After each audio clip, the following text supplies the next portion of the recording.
अपने काश्तकार भाइयों को ये भी बताएँ कि जब पनीरी ट्रांसप्लांट करते हैं तो जो जड़ी-बूटियाँ हैं उनको कंट्रोल करने के लिए। हाँ, वो एक मसला है, वो है जड़ी बूटियों का। उसके लिए हम नीचे 500 ml दवाई जो ज़मीन में फ्लड कर देते हैं।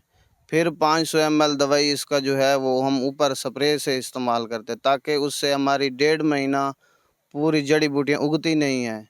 उसके बाद हम इसकी गोडी करते हैं, जो जड़ी बूटी निकल भी आती है तो उसको कवर कर लेते हैं।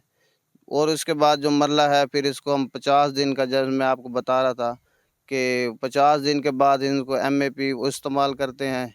और सबसे जब बलफ़नुमा में बनने पे आ जाए टेम्परेचर, यानी 30 से ऊपर चला जाता है फरवरी में, तो फिर इसको जितनी आप पोटाश, इसका बेहतरीन रोल है। जो पोटाश इस प्याज के लिए सबसे अहम चीज़ पोटाश है। उस वक़्त इसको तकरीबन 35 से 40 किलो पोटाश वैसे हम दे देते हैं।